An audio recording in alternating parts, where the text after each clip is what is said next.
할렐루야. 귀하고 복된 주일입니다. 예배 자리에 나오신 우리 사랑하는 성도님들과 또 각 가정에서 영상으로 예배하시는 성도님들을 예수님의 이름으로 환영하고 축복합니다. 우리 곁에 계신 분들과 우리 따스한 눈빛으로 우리 반갑게 우리 인사 나누겠습니다.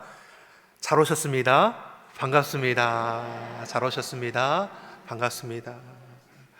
반가우신 거죠? 우리가 5월은 이 가정의 달로 지켰습니다. 가정은 가장 큰 힘입니다. 여러분의 가정이, 나의 가정이 우리에게 가장 큰 힘이 된다는 것을 잊지 마시기 바랍니다. 다른 곳에서 위로받지 마시고 내 가정에서 위로받으시기 바랍니다.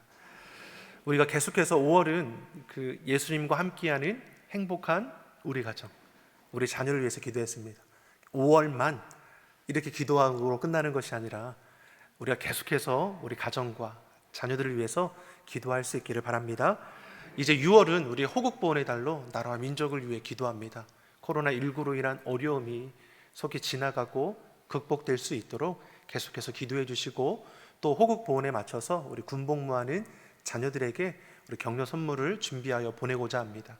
군복무하는 자녀들을 둔 우리 부모님들께서는 우리 교육자들에게 알려주셔서 예정된 날짜에 이제 보내지게 될 것입니다. 또한 우리 지난주까지 해서 미얀마 평화 회복을 위해서 우리 기도하며 우리 모금하지 않았습니까? 총 금액이 573만 원입니다. 아무런 감흥이 없으신 건가요? 다시 한번 제가 물어보겠습니다. 처음 모금된 금액이 573만 원입니다. 와, 얼마나 감사합니까? 서로가 커피 한 잔 덜 마시고 한 끼 우리가 외부에서 사 먹을 거 좀 안 먹고 우리가 이렇게 마음을 모았는데 500만 원이 넘는 금액이 우리 미얀마에 보내지게 됐습니다. 계속해서 우리 미얀마 평화 회복을 위해 기도해 주시고, 모든 생명은 귀한 것이죠. 헛되게 잃어버리지 않을 수 있도록 하나님께서 그 생명을 지켜주실 뿐만 아니라 우리나라도 동일한 아픔이 있지만 지금처럼 정말 하나님의 은혜 가운데 온전히 회복되고 성장한 것처럼 미얀마에도 그런 은혜가 임할 수 있도록 계속해서 기도해 주시기 바랍니다. 우리 또한 우리 5월에 우리 교육부서 계속 봉헌송으로 듣지 않으셨습니까? 비록 나와서 예배하는 찬양하는 것은 보지 못했지만 각자 있는 자리에서 우리 아이들이 많이 쑥스러워했다고 하더라고요. 사실 저희도 그렇게 하라고 하면 못할 것 같아요. 영상을 찍어가지고 이제 보내는 게 얼마나 쑥스럽습니까? 근데 유아부부터 우리 고등부까지 다 이렇게 찬양해서 영상으로 또 편집해서 또 우리에게 귀한 모습을 보내주었습니다. 우리 다음 세대, 우리 교육부를 위해서 꼭 기도해 주시기 바랍니다. 여러분, 이 코로나가 우리 문화를 많이 바꿔놓지 않습니까? 신앙의 모습도 바꿔놓고 염려하지 않습니까? 학업적인 것도 여러분 염려하잖아요. 1순위가 학업적인 것을 염려하는데 우리가 잊지 말할 것은 무엇입니까? 우리 자녀의 영혼 또한 시들어가고 있다는 것이죠. 그러니까 영상으로 예배할지라도 여러분 잘할 수 있도록 협력해 주셔서 영혼이 살아야 우리 육이 살아가는 거 아닙니까? 그런 은혜를 우리 가정이 잃어버리지 않기를 다시 한번 축복합니다. 우리 곁에 계신 분들과 우리 다시 한번 반갑게 인사하겠습니다. 하나님이 지키시고 도우십니다. 하나님께서 지키시고 도우십니다. 아멘. 지키신 하나님, 도우신 하나님, 우리 삶을 세우신 하나님, 회복해 하신 하나님, 그 하나님의 거하는 우리 시온성교 온 성도가 되기를 다시 한번 소망합니다. 우리가 에베소서의 말씀으로 은혜를 나누고 있습니다. 에베소서는 사도 바울이 에베소 교회들에게 보내는 서신입니다. 에베소서를 우리는 옥중 서신이라고 합니다. 왜냐하면 로마 감옥에 갇혀 있을 때 기록한 서신이기 때문입니다. 비록 자신의 몸은 감옥에 갇혀 있지만 에베소 지역에서 가장 오랜 시간 그 선교했던 지역을 그 마음이 떠나지 않는 것이죠. 그 영혼이 세상 가운데 거하지 않을 수 있도록, 세상에 다시 빼앗기지 않을 수 있도록 그 영적인 정체성을 잃어버리지 않기를 바라는 마음에 이제 목회 서신을 보내는 것입니다. 사랑하는 성도 여러분, 에베소 교회의 그 어려움의 가운데서도 이 목자를 통해서 양육되어지고, 무엇보다 하나님께서 그 지역을 포기하지 않으시고 돕는 자를 더하실 뿐만 아니라 오늘 말씀을 통해서 뭘 알 수 있습니까? 성령님께서 저들과 함께 하심으로 그 갈 길을 인도하셨다는 것을 우리는 알 수 있습니다. 예수님은 교회의 머리가 되시고 그리스도인 된 저와 여러분은 교회의 몸, 한 지체가 됩니다. 아멘이시죠? 에베소서 4장 4절의 말씀을 보면 이렇게 기록합니다. 에베소서 4장 4절의 말씀을 같이 읽겠습니다. 몸이 하나이요 성령이 하나이니 이와 같이 너희가 부르심의 한 소망 안에서 부르심을 입었느니라. 아멘. 아멘. 이게 주님 안에서 연합된 공동체가 교회입니다. 교회를 구성하는 성도들은 한 지체가 된다라고 말씀합니다. 그리고 무엇입니까? 한 소망 안에서 부르심을 입은 자들이라 말씀합니다. 성령님께서 우리로 연합하게 하시고 한 마음을 품게 하시고 한 소망 가운데 나아가도록 이끌어 간다는 것이죠. 왜요? 한 지체이기 때문입니다. 교회가 어떻게 시작되었습니까? 오순절날 성령이 성도들 가운데 임함으로부터 시작이 됩니다. 급하고 강한 바람과 같은 성령이 그 집에 가득하지 않았습니까? 불의 혀같이 갈라지는 형태의 성령이 각 사람 머리 위에 임했다라고 했습니다. 성령의 강림으로 인해서 나타나게 된 현상이 무엇입니까? 성령의 말하게 하심을 따라 말하게 되었습니다. 모든 성도가 성령의 말하게 하심을 따라 방언하기를 시작합니다. 누가 주관하셨습니까? 성령님께서 마음을 같이 하게 하시고 한 성령님께서 한 마음을 품게 하시고 한 소망 가운데 나아가도록 하신다는 것입니다. 이 말씀은 무엇입니까? 이미 예수님께서 부활하시고 승천하시기 전에 주신 약속의 말씀이 이루어진 겁니다. 사도행전 1장 8절의 말씀을 보면 오직 성령이 너희에게 임하시면 너희가 권능을 받고 예루살렘과 온 유대와 사마리아와 땅끝까지 이르러 내 증인이 되게 하리라. 이 말씀 따로 성령의 충만함을 받은 자들이 주의 복음을 전하기 시작하지 않습니까? 영혼을 살립니다. 지역을 변화시키고 세계 열방에 나아가 복음을 증거하게 되었습니다. 우리도 예수님을 알 수 있게 된 이유가 어디 있습니까? 열방에 복음 전하는 선교사님들을 통해서 우리도 영혼의 구원함을 얻게 되었고, 그런 은혜와 사랑을 받은 우리도 세계 열방으로 복음을 전하기 위해서 선교사님들을 파송하지 않습니까? 이처럼 무엇입니까? 성령님께서 하나 되게 하셨고 일하게 하셨음을 우리에게 보여주는 것이죠. 특별할 것도 없었던 자들 아닙니까? 학문 없는 범인이라고, 배운 것도 없고 보잘것도 없는 자들이 성령의 임재하심을 따라, 성령이 행하게 하심을 따라 순종하여 행하였더니 하나님께서 놀라운 역사를 이루어 가신 것입니다. 이 시대를 살아가는 저와 여러분도 동일합니다. 성령님께서 우리를 주관하시고 우리를 이끄시는 대로 순종하기를 시작하면 초대교회에 임했던 놀라운 역사가 우리에게도 동일하게 임하게 될 것입니다. 성령 받으셨습니까? 내가 성령을 받았나 안 받았나 잘 모르겠는데 이렇게 생각할 수 있죠. 하지만 여러분, 우리 모두는 다 성령을 받았습니다. 아멘이십니까? 자신 없으신가요? 왜냐하면 구주를, 예수님을 나의 주로 고백하는 자는 성령님을 이미 받은 것입니다.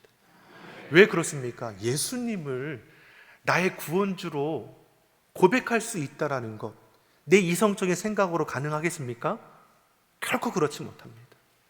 내가 죽을 죄인인데 그러한 나를 위해서 성자 하나님께서 육신을 입고 이 땅에 오셔서 십자가에서 우리 죄를 대신하여 대속죄물 되어 죽으심으로 사망 권세 이기고 3일 만에 다시 살아나시고 승천하셔서 하늘 보좌에 거하시고 우리로 성령을 보내셔서 끝까지 이 땅 가운데 사명 감당하게 하시도록 이끌어 가신다는 것, 여러분, 이것이 우리가 어떻게 믿어질 수 있습니까? 성령님께서 우리 가운데 역사하시기 때문에 그런 것이죠. 이러한 사실을 우리가 고백할 수 있는 것이 아닙니다. 고린도전서 12장 3절이 이것을 우리에게 증거하죠. 같이 한번 읽어보겠습니다. 성령으로 아니고서는 누구든지 예수를 주시라 할 수 없느니라. 아멘. 성령이 아니고서는 누구든지 예수를 주라 할 수 없습니다. 우리 모두가 무엇입니까? 예수님을 구주로 고백합니다. 우리 모두는 다 성령을 경험한 것이고, 그럼 성령을 경험하고 끝난 것입니까? 이미 성령님은 우리가 안에 내주하시는 것이죠. 초대교회 성도들에게 역사하신 것처럼 늘 우리로 말하게 하시고 생각하게 하시고 또 우리의 걸음을 행하게 하시는 것입니다. 다만 우리가 그 성령의 은혜에 반응하지 않고 내 뜻을 앞세우기 때문에 그러할 뿐이지 여전히 성령님은 우리를 포기하지 않고 붙들고 있습니다. 오늘 본문은 그러한 성령이 주시는 은사를 주시는 목적, 이것이 무엇인지를 우리에게 교훈합니다. 우리 본문 7절, 4장 7절의 말씀을 같이 한번 읽겠습니다. 우리 각 사람에게 그리스도의 선물의 분량대로 은혜를 주셨나니. 자, 은사가 무엇입니까? 은혜로 주신 것입니다. 그럼 은혜는 무엇입니까? 자격 없는 자에게 주시는 하나님의 사랑, 하나님의 선물입니다. 우리는 은혜로 구원함을 받았습니다. 아멘이시죠? 나의 노력으로 된 것이 아니라 전적인 하나님의 은혜로 우리는 구원함을 입게 되었습니다. 그 은혜로 우리가 하나님의 자녀가 되었습니다. 이것은 전적인 하나님의 은혜입니다. 은사 또한 무엇입니까? 하나님의 은혜입니다. 하나님의 자녀된 우리는 그리스도의 한 지체라고 했습니다. 고린도전서 12장 27절에서도 분명히 우리에게 이걸 말씀하죠. 우리 같이 한번 읽어보겠습니다. 너희는 그리스도의 몸이요 지체의 각 부분이라. 우리는 그리스도 안에서 한 지체가 되었습니다. 한 몸을 이룬 각각의 지체입니다. 우리의 몸에는 손도 있고 발도 있습니다. 그리고 여러 기능들이 있죠. 손은 손의 기능을 해야 하는 것이고 발은 발의 기능을 감당해야 합니다. 이처럼 그리스도의 한 지체가 된 저와 여러분들이 각자의 주어진 기능을 감당하는 것입니다. 이것을 우리는 뭐라고 말씀합니까? 사명이라고 합니다. 그리고 이 사명을 잘 감당하도록 주신 것이 은사입니다. 그래서 은사를 헬라어로 뭐라고 합니까? 카리스마라고 합니다. 들어보셨죠? 저 사람 카리스마 있어. 원어로는 무엇입니까? 은사입니다. 하나님께서 주신 것. 은혜는 무엇입니까? 헬라어로 카리스입니다. 즉 이 은혜 가운데서 나온 것이 은사임을 우리에게 말씀합니다. 그래서 7절 말씀에 각 사람에게 지체된 자들에게 분량에 따라 은사를 주셨다는 것이죠. 사랑하는 성도 여러분, 우리는 예수님 믿어 구원받아 하나님의 자녀가 되었습니다. 주님 안에서 한 몸 이룬 지체입니다. 그리스도의 지체된 자로서 각자 감당할 사명이 있고 이 사명을 잘 감당할 수 있도록 우리에게 은사를 주셨습니다. 성령이 우리 가운데 역사하시고 각 지체에게는 은사를 선물로 주셨다라는 것입니다. 그러면 은사에는 무엇이 있습니까? 우리 본문에는 11절에는 이 가르치는 은사들을 주로 얘기합니다. 본문 11절의 말씀을 같이 한번 읽어보겠습니다. 그가 혹은 사도로 혹은 선지자로 혹은 복음 전하는 자로 혹은 목사와 교사로 주셨으니. 아멘. 11절의 말씀을 보면 주로 가르치는 것의 은사를 두루 얘기하는 것을 볼 수 있죠. 사도는 말씀을 가르치고 기도에 전무하는 자이고, 선지자는 누구입니까? 하나님의 말씀을 대언함으로 앞으로 될 일을 예언하던 자이죠.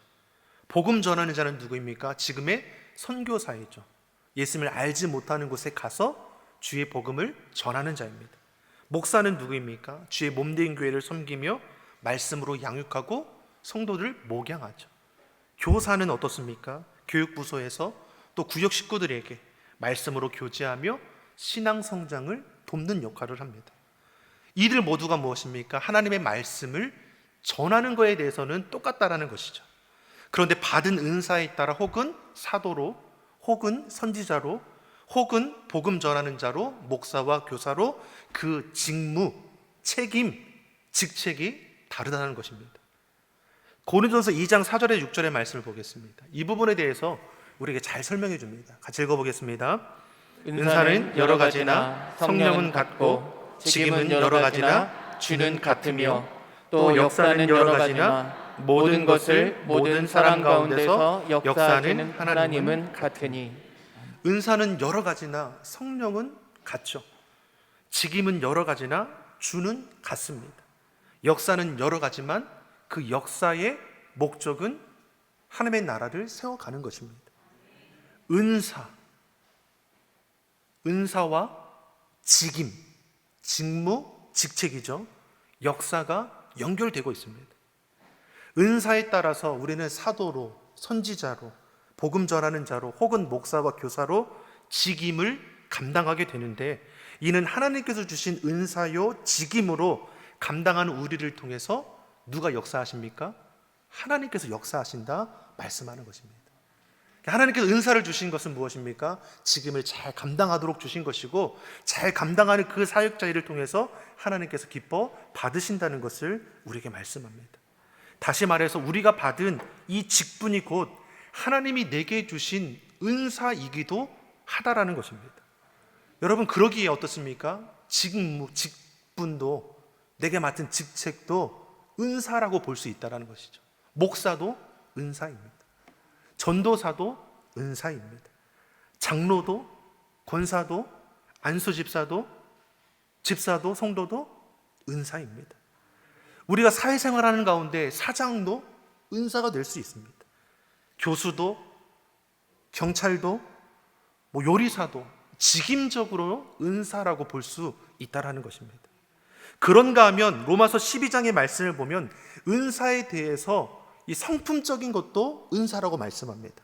섬기는 것, 가르치는 것, 구제하는 것, 긍휼을 베풀어 줄 수 있는 것, 형제를 사랑하고 부지런하여 게으르지 않는 것, 소망 중에 즐거워하고 환난 중에 기도하는 것, 이것 또한 무엇입니까? 그 사람의 성품과 신앙의 모습까지도 은사의 영역으로 볼 수 있다라고 말씀합니다. 그런가 하면 고린도전서 12장에는 초월적인 은사도 우리에게 말씀합니다. 근데 우리 성도들은 어떻습니까? 이 초월적인 은사만을 성령의 은사로 생각할 때가 있다는 것이죠.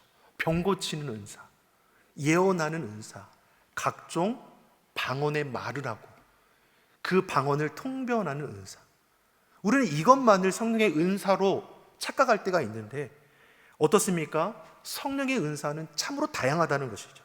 직분도 은사이고 맡고 있는 우리의 직책도 은사가 되고 내가 가진 재능도 성품도 가진 능력도 은사가 될 수 있다라고 말씀하는 것입니다. 우리는 모두가 맡은 직무가 있고 책임이 있습니다. 내가 감당해야 할 사명입니다. 사랑하는 성도 여러분, 여러분이 감당할 사명은 하나님께서 주신 것입니다. 자, 문제는 무엇입니까? 이 사명자가 한 지체된 우리가 가져야 할 의식이 무엇입니까? 지체의식이죠. 근데 우리는 이 땅을 살아갈 때 어떤 의식을 갖게 됩니까? 비교하는 의식을 갖게 되는 것이죠.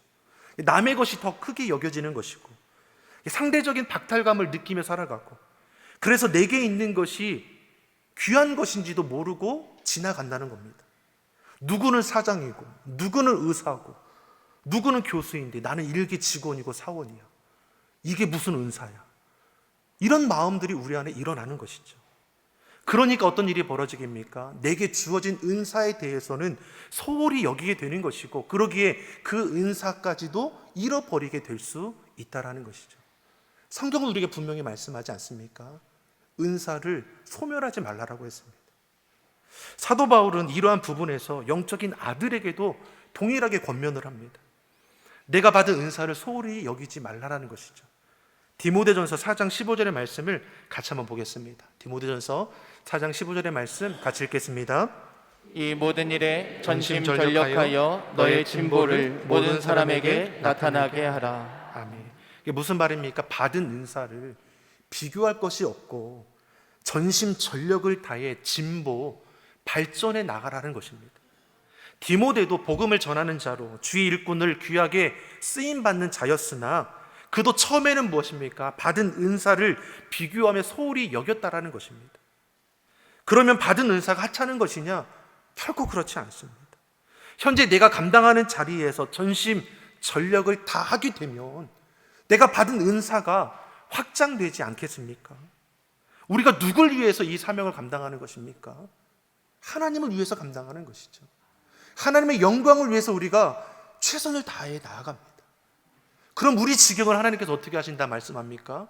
넓혀 주신다라고 말씀하시죠. 우리가 할 것은 무엇입니까? 받은 바 은사, 직분을 소홀히 여기지 않고 내게 주신 사명으로 알고 그 부르심이 합당하게 감당하면 되는 것입니다.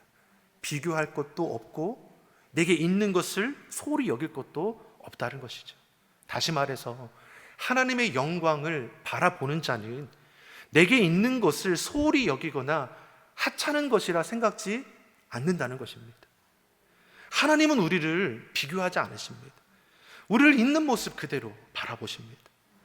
달란트 비유를 보면 어떤 게 나옵니까? 주인이 3명의 종에게 각각 금 5달란트, 2달란트, 1달란트를 줍니다.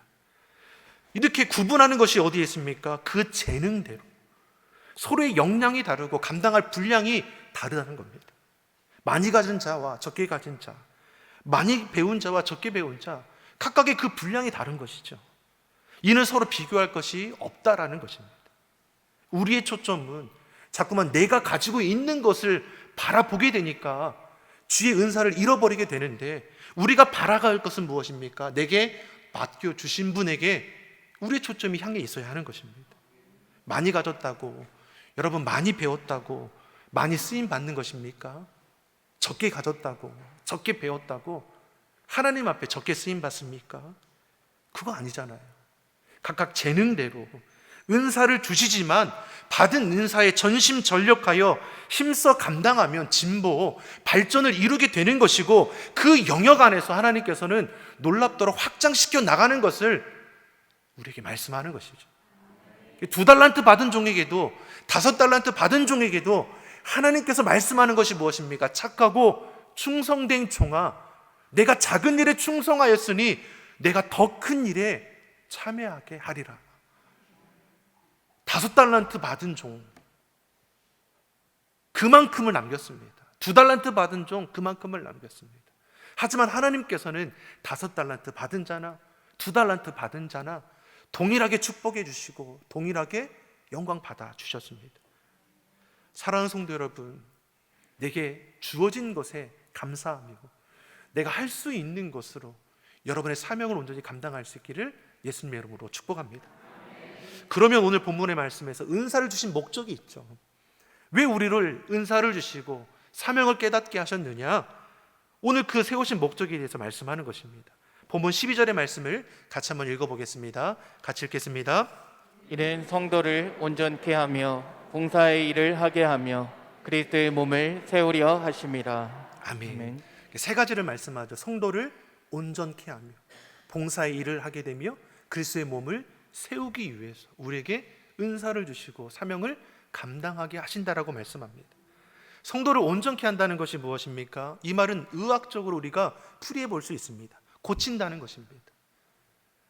성도를 온전케 하는 것은 무엇입니까? 고치어 회복시켜 주는 것입니다. 상처받은 영혼들이 세상에서 찢기고 깨어져 교회를 찾아옵니다. 이때 그리스도의 지체된 저와 여러분이 상처 입은 영혼들을 위로해 주고 돌보아 주고 섬겨 주고 온전케 만드는 곳이 바로 우리에게 주신 사명이라는 것입니다. 이를 위해 우리에게 은사를 주시고 직분을 주신 것입니다. 우리에게는 어떠한 사명이 있습니까? 낙심된 영혼들, 지친 영혼들에게 위로해 주고 저들을 온전케 할 사명이 우리에게 있다는 것이죠. 사실 우리가 초신자 때를 한번 생각해 보십시오. 여러분이 지금처럼 믿음이 장성해서 주의 사명 감당하고 있지만 초신자 때는 어떻습니까? 성경도 찾을 줄 몰라가지고 나를 이렇게 인도하신 분 옆에 찰싹 앉아가지고 성경도 찾아주고 기도는 어떻게 하는 것인지 예배 마치면 같이 이렇게 또 손잡고 내려가서 이렇게 식사도 같이 하고 또 이렇게 데려가서 또 차 한 잔도 마시게 하고 힘들고 어려움을 위로해주고 가정의 형편에 이렇게 힘들어하시면 또 그 삶의 자리에 그 필요한 것도 채워주고 이런 은혜를 우리가 경험하지 않았습니까? 경험했어요, 안 했어요? 하지 않았습니까? 우리가 받은 은사로 내가 가진 것을 성품과 재능과 능력으로 주의 성도를 온전케 하는 것이죠.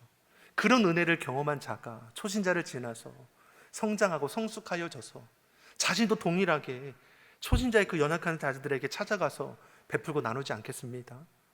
이를 통해서 우리의 교회가 온전히 세워지게 되는 것이죠. 이렇게 섬김을 받고 회복되면 결국 무엇입니까? 주의 일에 봉사하게 되어 있습니다. 오늘 두 번째로 우리에게 말씀하는 것이죠.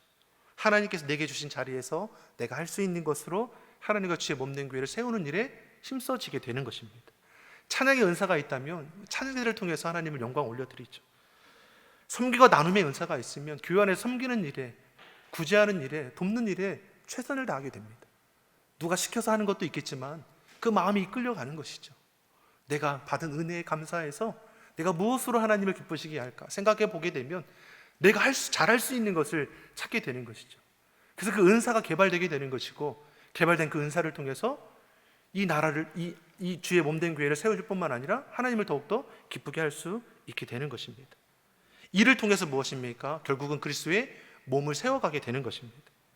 그리스도의 몸을 세운다는 것이 무엇입니까? 각 지체가 주어진 자리에서 봉사함으로 교회를 세워가는 것만이 아니라 이 땅에서 하나님의 나라를 이루어가게 된다는 것이죠.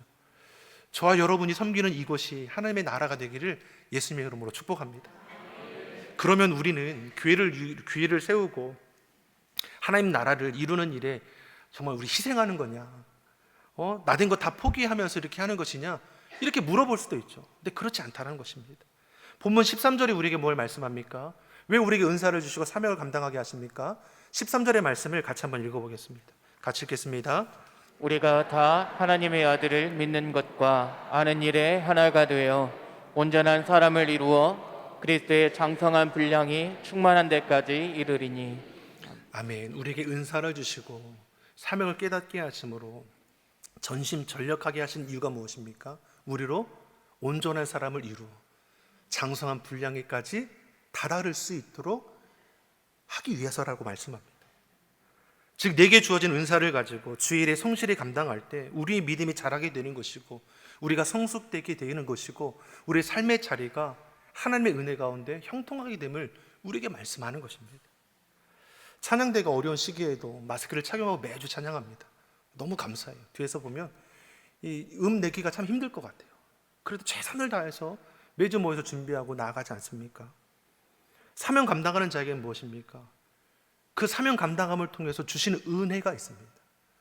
그 은혜가 없으면 매주 찬양할 수 있겠습니까? 찬양대 가만히 있으면 어떡해요? 여러분, 우리가 사명을 감당하면서도 사명 감당하는 게 쉬워요, 어려워요? 어렵잖아요. 나를 희생하는 거 아닙니까? 내 시간을 드리는 거고, 물질을 드리는 거고, 내 에너지를 쏟는 것이잖아요. 이게 쉽지 않은 것이죠. 쉽지 않은데 사명 감당하는 일을 우리가 쉬지 않는 이유가 무엇입니까? 사명 감당함을 통해 부어주시는 은혜가 있다는 것을 우리가 날마다 경험하기 때문입니다. 어떻게 보면 내가 쏟아내는 것보다 하나님께서 부어주시는 은혜가 더 크다는 것을 우리가 알죠. 그러기에 어떻습니까? 은혜 받은 자가 주의를 온전히 감당할 수 있는 것을 우리는 알아갈 수 있습니다. 교육부서가 지금 영상으로 예배드립니다. 우리 자녀들이 영상으로 예배드리는 거 그 보통 일입니까? 교사들이 나와서 그 줌을 켜놓고 아이들하고 소통하는 겁니다.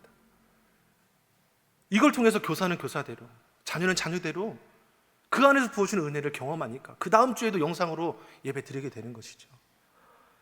자신의 영역에 힘써 감당하게 될 때 우리는 서로가 어떻습니까? 은혜 가운데 자라나게 되어 있습니다. 학생이 학업에 최선을 다하면 결실은 이루어지게 되어 있습니다. 우리가 직분을 감당하고 주어진 자리에서 최선을 다하면 이것이 무엇입니까? 하나님께도 기쁨이 되지만 우리 삶의 자리에서도 우리의 영역이 넓혀질 뿐만 아니라 우리가 성숙되어진다는 것을 깨달아 알아갈 수 있습니다. 코로나19의 기간이 1년이 넘어가니까 어떻습니까? 우리 자녀들이 외부 출입은 덜해지게 하고 마치 사육당하는 것처럼 하루 세 끼를 잘 먹고 운동량은 적어지지 않습니까? 성장기에 있는 아이들이 그 음식들이 다 어떻게 발육으로 이렇게 나지 않습니까? 저희 큰아이도 저랑 키가 비슷해졌어요. 제가 181인데 아이가 벌써 한 176 이렇게 된 것 같아요. 키가 이렇게 컸어요. 볼 때마다 깜짝 놀라요. 하루가 지났는데 점점 제 눈높이가 이렇게 됐어요. 1년 사이에 이렇게 된 겁니다. 저희 둘째는 왜 웃으세요?